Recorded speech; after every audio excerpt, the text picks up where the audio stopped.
Welcome to the Daily History Chronicle. Each day, we travel back to discover a pivotal moment that changed the world. These aren't just dates and facts. They're stories of courage, conflict, innovation, and consequence that still echo through our lives today. Are you ready to explore? Let's see what happened on this day in history. This is the Daily History Chronicle, where we explore the moments that shaped our world and discover why they still matter today. I'm Richard Backus, publisher of University Teaching Edition, and every day I get to share a piece of history that I think you'll find as fascinating as I do. On February 17th, 1801, after 6 days of deadlock and 36 ballots in a snowstorm, the House of Representatives finally elected Thomas Jefferson as the third President of the United States. His opponent in this House election wasn't John Adams, the Federalist incumbent he defeated in the Electoral College. It was Aaron Burr, Jefferson's own running mate. They tied at 73 electoral votes, each because of a flaw in the Constitution that nobody had anticipated. What fascinates me about this moment is how it reveals an uncomfortable truth about American democracy. Our most fundamental system for choosing a president nearly destroyed the republic before it was even 25 years old. The founders had designed what they thought was an elegant mechanism for selecting leaders. Instead, they created a ticking time bomb. This wasn't just a political crisis. This was a constitutional emergency that exposed problems so severe that Congress passed the 12th Amendment within 3 years. The next amendment wouldn't come for another 60 years. The system was broken. Everyone knew it, and yet fixing it required the nation to first survive the crisis it had created. 3 things are true about what happened in February 1801. The Electoral College was fundamentally flawed from the beginning. Alexander Hamilton's intervention probably saved the country from catastrophe, and we're still living with versions of both the original problem and Hamilton's solution. Picture this: Washington, D.C. in February 1801. The city is barely a city, muddy streets, half-finished buildings. The Capitol dome doesn't even exist yet. The government moved here from Philadelphia just a year earlier, and the place still feels more like a construction site than a capital. Snow is falling, accumulating on the unpaved roads, turning the thoroughfares into freezing mud. Inside the temporary House chamber, a converted tobacco warehouse, exhausted congressmen have been voting for 6 days straight. They're sleeping on cots in their offices when they sleep at all. The balloting continues through day and night. Each state's delegation huddles together, arguing, negotiating, trading votes. Each state casts a single vote, regardless of its size. 9 states needed to win. Jefferson has 8. Burr has 6. 2 states, Maryland and Vermont, are deadlocked. Their delegations evenly split, unable to cast a vote for either candidate. James Bayard of Delaware holds the key.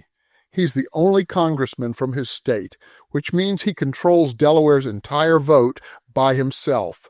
He's 33, a Federalist lawyer who despises Jefferson's politics. Jefferson represents everything Bayard opposes: states' rights over federal power, agrarian interests over commercial ones, France over Britain in foreign policy. Bayard would rather eat glass than help Jefferson become president. But Bayard is also watching his party try to install Burr, a man many consider even more dangerous than Jefferson, out of pure spite. He's watching the deadlock stretch on with no end in sight. He's counting the days until March 4th, when Adams' term expires, and he's beginning to understand what's actually at stake here. If this deadlock continues, the United States might not have a president at all on March 4th. The Constitution says nothing about what happens in that scenario. Nothing. The document the founders crafted so carefully simply didn't account for this possibility. Would the government continue to function? Would the military take orders from whom? Would the Union hold together, or would states start going their own way? These aren't theoretical questions. In Virginia, Governor James Monroe is quietly preparing the state militia. He's making sure Virginia is ready to resist if the Federalists try to install Burr through what Virginians would see as a coup. Pennsylvania's governor is doing the same. The possibility of armed conflict, of civil war barely a decade after the Constitution was ratified, is real and present in everyone's minds. Let me build the clock for you so you understand how we got here. In 1800, the founders' worst nightmare had come true: organized political parties. The Constitution wasn't designed for parties. The Electoral College system assumed that wise, disinterested electors would gather in their respective states, consider the nation's needs, and vote for the two men they thought best qualified to lead. The person with the most votes would be president. The runner-up would be vice president. Gentlemen working together for the national interest. That's not what happened. By 1800, you had Federalists versus Democratic Republicans, organized factions with newspapers, local organizations, coordinated campaigns. You had vicious attacks. The Federalists called Jefferson an atheist, a radical, a French-loving revolutionary who would bring guillotines to America. The Republicans called Adams a monarchist, a tyrant, a would-be king trying to establish a dynasty. But here's the technical problem that created the crisis. Electors cast 2 votes each, with no distinction between president and vice president. The man with the most votes became president. The man with the second most became vice president. This had already created an awkward situation in 1796, when Jefferson, Adams's political enemy, ended up as his vice president. In 1800, the Democratic Republicans learned from that. They coordinated carefully. Jefferson would be president. Burr would be vice president. To ensure this, one elector, just one, needed to withhold his second vote from Burr, giving Jefferson one more vote. Simple. But their coordination was too good. Every single Democratic-Republican elector voted for both men. Every single one. The result? Jefferson 73, Burr 73, Adams 65. A perfect tie between the two Democratic Republicans. Under the Constitution, the election is sent to the House of Representatives, not the incoming Democratic-Republican House that had just been elected, but the outgoing Federalist-controlled House, the lame duck Congress whose members had been voted out of office but still held power until March 4th.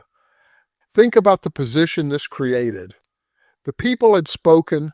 The Democratic Republicans had decisively won the election.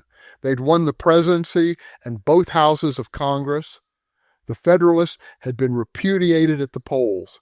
And yet now, the losing party, the party that had just been voted out, would decide whether to honor the voters' choice or try to subvert it. Many Federalists saw an opportunity they couldn't resist. If they could elect Burr instead of Jefferson, they could thwart the voters' will and install someone they thought they could control, or at least negotiate with. Burr's silence during the crisis didn't help matters. He refused to publicly defer to Jefferson. He refused to withdraw from consideration. He let the Federalists court him, accepting their overtures, not quite agreeing to anything, but not saying no either. This is where Alexander Hamilton enters the story, and his role here is crucial. Hamilton hated Jefferson's politics. For a decade, they'd been the bitterest of political enemies. Hamilton believed in strong federal power, a national bank, closer ties to Britain, and support for manufacturing and commerce. Jefferson believed in states' rights, agrarian virtue, sympathy with France, suspicion of banks, and centralized power. They'd spent years fighting each other in Washington's cabinet. Hamilton had spent the 1800 campaign attacking Jefferson mercilessly.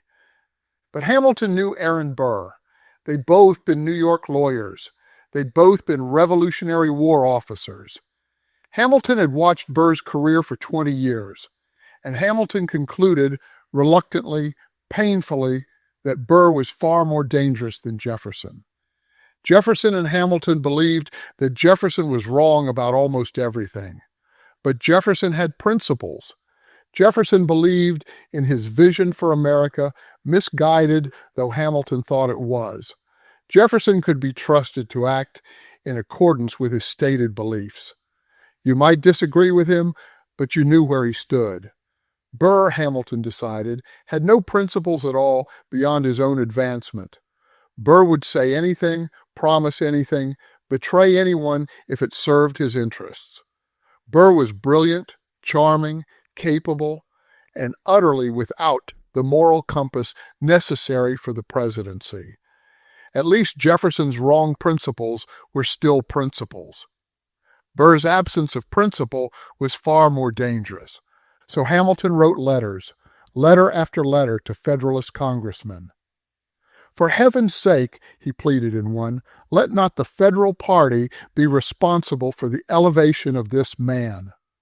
He described Jefferson as someone with dangerous ideas but personal integrity. Burr, Hamilton argued, was bankrupt beyond redemption in character. He was a man of irregular and insatiable ambition. He was someone who will employ the rogues of all parties to overrule the good men of all parties. Hamilton's letters arrived in Washington throughout the deadlock. Some Federalists listened, many didn't. The voting continued, ballot after ballot. Jefferson, 8 states, Burr, 6. 2 states divided. No movement, the same result 35 times. Outside in the snow, crowds gathered. Democratic Republicans were angry that their victory was being stolen. Federalists were desperate to prevent Jefferson from taking power. The mood was ugly. People talked openly about what would happen if the deadlock continued past March 4th. Would Jefferson march on Washington with the Virginia militia? Would the nation split apart? Would there be another revolution, this time Americans fighting Americans?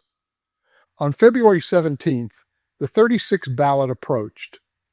Bayard had been negotiating frantically behind the scenes. He'd reportedly gotten assurances, though their exact nature remains debated, that Jefferson would respect certain Federalist policies, wouldn't purge all Federalists from government positions, would maintain the Navy that Adams had built. Whether Jefferson actually promised these things or whether Bayard convinced himself he had, we'll never know for certain. What we know is that Bayard made his decision. He submitted a blank ballot. So did the Federalists from South Carolina, Maryland, and Vermont. They didn't vote for Jefferson. They couldn't bring themselves to do that. But they stopped voting for Burr. They abstained. They let it end. The deadlock broke. Jefferson won with 10 state delegations. Maryland and Vermont, no longer divided, went to Jefferson. South Carolina, which had supported Burr, abstained.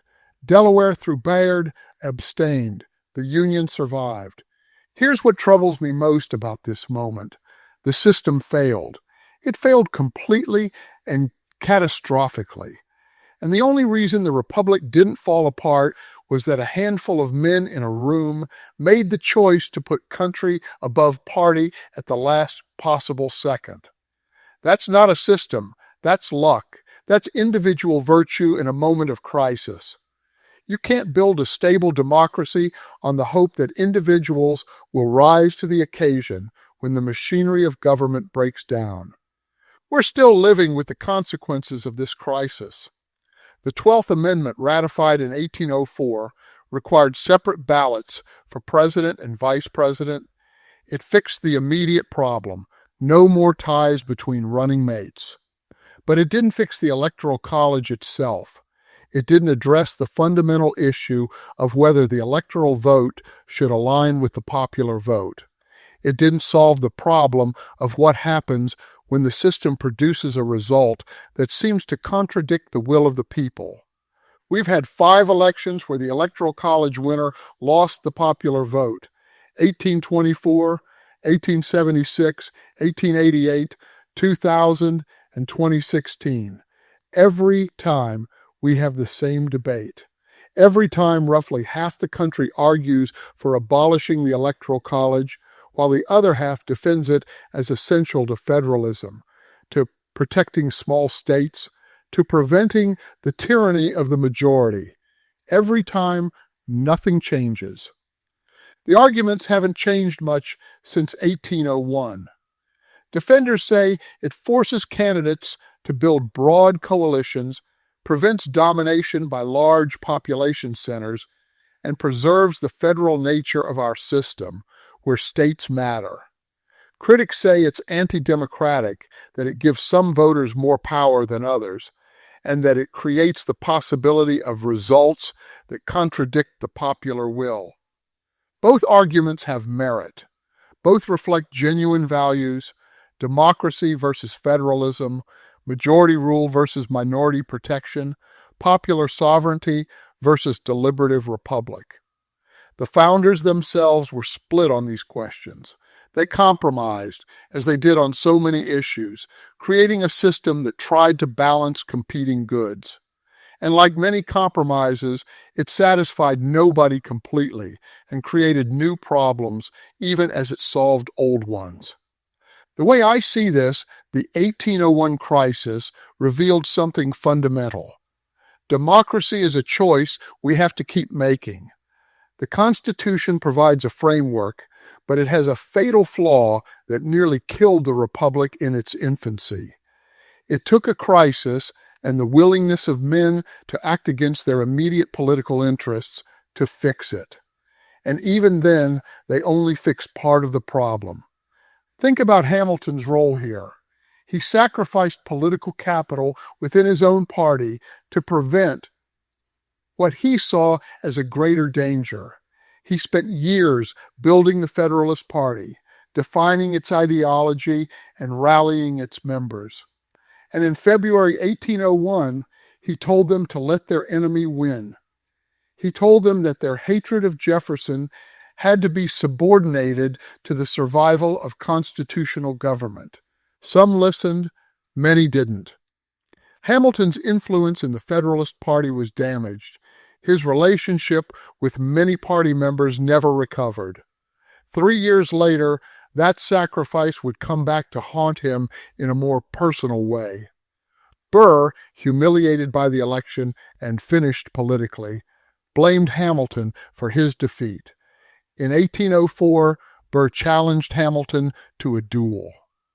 On July 11, 1804, at Weehawken, New Jersey, Burr shot Hamilton, who died the next day. Hamilton's intervention in the 1801 election saved the Republic. It also set in motion the events that killed him. Both things are true. Both things matter. I respect what the founders tried to build, even as I recognize the flaws in what they built.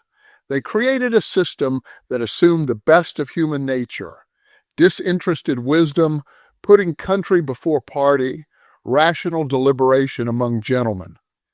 They got human nature as it actually exists: ambition, faction, political calculation, the hunger for power. The miracle isn't that their system worked perfectly. The miracle is that enough people were willing to patch it when it broke, before it destroyed everything. Bayard is choosing country over party. Hamilton is arguing for his enemy, the Federalists who abstained rather than force a constitutional crisis. These individual choices in moments of crisis are what saved American democracy in February 1801. But we can't count on miracles. We can't build a stable system on the hope that individuals will rise above their interests when the machinery fails. The fact that it worked out in 1801 doesn't mean it will work out the next time. or the time after that, we're still doing that work. We're still arguing about the Electoral College, about constitutional mechanisms, about what it means to respect the popular will while maintaining federalism. We're still trying to balance the competing goods that the founders were trying to balance. We haven't solved these problems. We've just survived them so far. The philosopher Edmund Burke wrote, "All government is founded on compromise and barter." February 17th, 1801, proved him right. The House didn't elect Jefferson because the Federalists suddenly loved him. They elected him because enough of them concluded that the alternative, civil war, constitutional collapse, Hamilton-Burr, was worse. They compromised. They bartered. The Republic survived another day. But it was close, closer than we often remember. 6 days in a snowstorm, 36 ballots, state militias are preparing for conflict. The whole experiment in self-government balanced on a knife's edge. One man's choice, Bayard's blank ballot, prevented a catastrophe. We should remember how fragile it all was, how fragile it remains. I'm Richard Backus, and this is the Daily History Chronicle. Tomorrow, we'll explore another moment that shaped our world. Until then, think about what we're willing to compromise to preserve democracy. Think about the difference between systems that work and systems that survive. Think about what happens when the rules we write turn out to have consequences we never imagined. Because that's what the election of 1801 teaches us. Not just about the Electoral College, but about the fragile human work of keeping a republic alive. About how we've always been one crisis away from collapse. About how we keep muddling through, patching the system as we go, hoping our luck and our virtue hold out for another generation. Thank you for your time. If you enjoyed this episode, then please subscribe. If you really enjoyed it, then please tell a friend. I hope you will join me again tomorrow for more of our shared history.